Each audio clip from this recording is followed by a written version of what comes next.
오늘은 마태복음 21장 말씀을 함께 하도록 하겠습니다.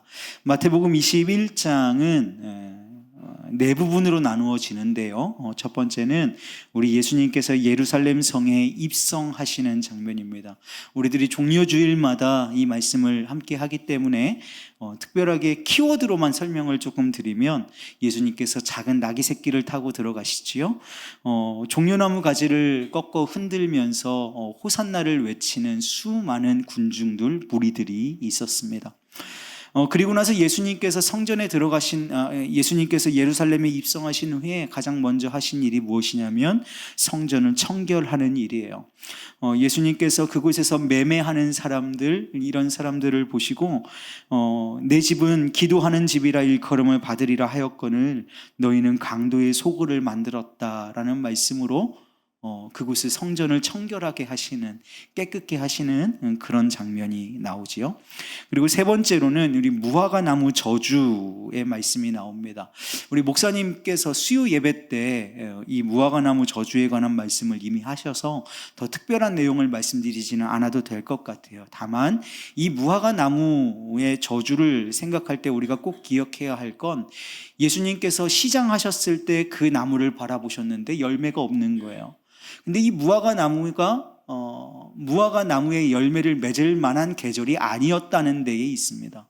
그럼에도 불구하고 이 무화과 나무를 저주하신 이유는 이 성전 청결 사건 뒤쪽에 이 무화과 나무 사건이 등장한다는 것을 좀 기억하시고 보시면 좀 이해가 더 쉬우실 거예요.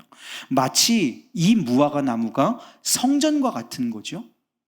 이 무화과 나무가 성전과 같이 가지로 이파리로 풍성하게 있을 것은 다 있어 보이는데 실제 열매가 없는 거예요. 그곳이 기도하는 집이었어야 하는데 기도가 없었던 것을 이야기하는 것처럼 무화과 나무인데 무화과 열매가 없는 것. 우리 이렇게 이해하시면 조금 더 무화과 나무 저주가 조금 더 선명하게 들어오실 것 같습니다. 그리고 마지막으로 이제 당시의 종교 지도자들과의 논쟁이 있는데요. 바리새인과 그리고 제사장들과의 논쟁이, 예수님과의 논쟁이 있습니다. 두 가지의 비유를 들어서 예수님이 말씀하시거든요. 첫 번째는 두 아들 비유예요.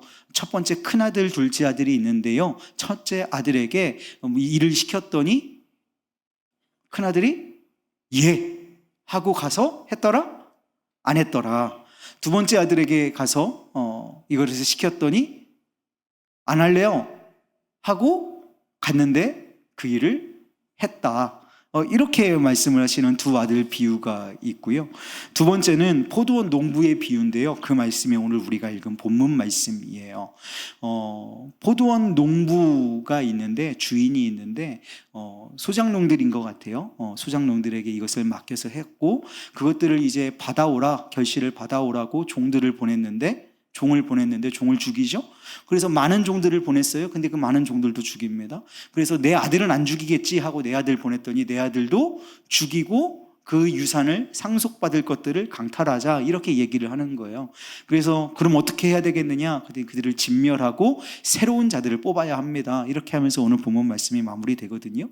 그런데 이 두 아들의 비유에서도 예하고 하지 않는 그 사람들이 바리새인과 제사장들을 얘기하는 것인 줄을 알고, 또 포도원 농부의 비유에서 종들을 죽이고 아들을 죽인 자가 그들 자신들을 얘기하는 것인 줄을 알고 분노해요. 그래서 예수님을 죽이고자 하였으나 무리들이 두려워서 예수님을 환영했던, 이 첫 번째 예루살렘 입성 때에 예수님을 환영했던 무리들이 두려워서 예수님을 죽이지 못하는 장면으로 오늘 46절까지 마태복음 21장이 끝납니다. 다 아시는 내용이죠. 자, 그러면 오늘 말씀으로 바로 들어가 보도록 하겠습니다. 오늘 말씀에는요, 완전히 달라 보이는 두 부류의 사람들이 등장합니다. 첫 번째는 시종일관 예수님을 못마땅하게 여기며 예수님을 가두려 하는 대제사장과 바리새인들입니다. 이 지도자들, 종교 지도자들을 의미하는 거예요. 반대로 한 부류는 예수님을 환영하고 찬송했던 무리가 있어요. 예수님께서 어린 나귀 새끼를 타고 예루살렘 성에 입성하실 때에 종려나무 가지를 꺾고 호산나 호산나 구원자여 어서 오시옵소서 환영하고 축하했던 무리들이 있습니다. 여러분, 예수님의 든든한 호위무사가 되어서 이스라엘 지도자들의 위협에서 예수님을 보호하는 방패의 역할을 했던 사람들이 있었던 거예요. 오늘 우리가 읽은 마태복음 21장의 마지막 절 46절을 보면 아까 말씀드린 대로 지도자들과의 논쟁 끝에 지도자들이 분노하고 그리고 그 지도자들이 예수님을 잡아 죽이려고 할 때 21장 46절 말씀을 통해서 이렇게 말씀합니다. 그들이 잡고자 했어요. 예수님을 잡고자 하나 무리를 무서워합니다. 무리를 무서워해서 그들이 예수를 선지자로 알았기 때문에 이 무리를 무서워해서 예수님을 잡지 못합니다. 그런데 우리가 놀랍게도 우리가 알 수 있는 것은 일주일이 채 되기도 전에 이 두 부류, 첫 번째 종교 지도자들 그리고 예수님을 환영했던 어떻게 보면 서로 대척점에 있었던 것만 같은 이 사람들이 하나로 합쳐지죠. 하나로 합쳐져서 완벽하게 팀을 이루어서 예수님을 십자가에 못 박으라고 한 소리로 외칩니다. 조금 흘러가서 27장 말씀 23절로 가보면요, 이렇게 말씀하고 있어요. 빌라도가 이르되 어찌미냐 무슨 악한 일을 하였느냐. 이게 뭐냐면 바라바와 예수님을 놓고 누구를 풀어줄까 얘기했더니 사람들이 바라바를 풀어주라고 얘기하는 거예요. 그랬더니 빌라도가 이러는 거예요. 어떻게 된 일이냐, 이 예수가 무슨 악한 일을 하였길래 바라바 이 악독한 죄수를 풀어달라고 하는 것이냐. 그랬더니 그들이, 여기에서 말하는 그들은 종교 지도자들 플러스 예수님이 예루살렘 성에 입성하실 때 환호했던 군중들까지를 포함한 것입니다. 그들이 더욱 소리질러 이르되 어떻게 해요? 예, 십자가에 못 박혀야 하겠나이다. 예루살렘 입성 당시에 호산나라고 찬송했던 무리가 어떻게 갑자기 예수님을 죽이라고 외치게 된 것일까? 또 이스라엘 지도자들이 두려워할 만큼 예수님을 따랐던 무리가 어떻게 순식간에 예수님을 죽이려는 자들로 바뀐 것일까가 오늘 말씀을 증거하면서 여러분에게 던지는 화두입니다. 정답을 먼저 말씀드리자면 사실 이 군중들, 이 무리는 변한 것이 없습니다. 21장이나 27장이나 변한 것이 없는 무리들입니다. 그들은 줄곧 같은 마음으로 예수님을 찬송했던 것이기 때문이죠. 오늘 성경 마태복음 21장의 병행이라고도 볼 수 있는 요한복음 12장도 예루살렘 입성 때에 이 일을 기록하고 있습니다. 근데 마태복음에는 나와 있지 않지만 그 앞에 요한복음 12장에 예루살렘 입성이 나와 있고 이 12장 바로 앞선 요한복음 11장에 어떤 사건이 나오냐면 죽은 나사로를 예수님께서 살리시는 장면이 나옵니다. 그리고 이 사건을 계기로 이전보다 더 많은 사람들이 예수님을 믿게 됐다고 성경이 말씀하고 있습니다. 요한복음 12장 11절로 13절까지인데요. 제가 한번 읽어보도록 하겠습니다. 나사로 때문에 많은 유대인이 가서 예수를 믿음이더라. 그 이튿날에는 명절에 온 큰 무리가 예수께서 예루살렘으로 오신다는 것을 듣고 종려나무 가지를 가지고 맞으러 나가 이르되 호산나 찬송하리로다 주의 이름으로 오시느니 곧 이스라엘의 왕이시여 하더라. 그러니까 지금 예루살렘에 입성하시는 예수님을 호산나 찬송하리로라고 찬송했던 군중들의 앞에는 어떤 사건이 있었느냐? 나사로를 살리신 예수님의 장면이 있었고 이 나사로를 살리신 예수님이시기 때문에 사람들은 그 예수님에 대해서 환호했다라는 거죠. 한마디로 나사로의, 저는 이걸 회생이라고 이름을 붙였는데요, 나사로의 회생을 보자 엄청난 무리가 몰려들었고 예수님을 열렬히 찬송할 수밖에 없었던 것이죠. 여러분, 이것이 이렇게 볼 수 있겠어요? 겉으로 보기에는 찬송처럼 보입니다. 겉으로 보기에는 영광을 돌리는 것처럼 보여요. 하지만 실은 나사로처럼 자신도 회생하기를 바라는 자신의 욕망을 찬송이라는 도구로 투영해낸 것이죠. 예수님을 향하여서 찬송을 올린 게 예수님 그 자체를 존귀하게 높여드리는 것이 아니라 나사로를 살리신 그 예수님께서 나도 그렇게 살리실, 회생케 하실 것을 기대하는 마음으로 예수님, 그러니까 그 찬송의 주인은 예수님이 아닌 거예요. 그 예수님으로 다시 회생할 나를 찬송하고 있는 것이었던 것입니다. 그런데 이렇게 온 예루살렘이 나사로의 회생으로, 그 회생시키신 예수님을 맞이하는 것으로 흥분해 있을 때 우리 예수님은 줄곧 이 회생이 아니라 희생을 말씀하고 계십니다. 요한복음에서 예루살렘 입성 후 가장 처음으로 하신 말씀이 한 알의 밀이 땅에 떨어져 죽어야 많은 열매를 맺을 것이다 라는 희생의 말씀이었어요. 12장 아까 읽은 말씀 바로 뒷장에 뒤에 나오는 24절 말씀을 보면요, 내가 진실로 진실로 너희에게 이르노니 한 알의 밀이 땅에 떨어져 죽지 아니하면 한 알 그대로 있고 죽으면 많은 열매를 맺느니라, 이렇게 말씀하십니다. 희생에 관한 말씀을 하시는 거예요. 자, 잘 따라오셔야 돼요. 다들 그 나사로의 회생, 그것으로 말미암는 나의 회생에 흥분하고 있을 때 예수님은 희생을 얘기하고 계셨단 말이에요. 자, 오늘 본문인 마태복음 21장으로 돌아와 보겠습니다. 마태복음 21장을 돌아와도 예수님은 오늘 우리가 읽은 본문인 포도원 농부 비유를 통해서 주인의 아들의 죽음, 즉 주인의 아들이 누구예요? 자기 자신 예수 그리스도이시죠. 자기 자신의 희생, 죽음을 예고하고 계십니다. 오늘 우리가 읽은 본문 말씀 38절 39절입니다.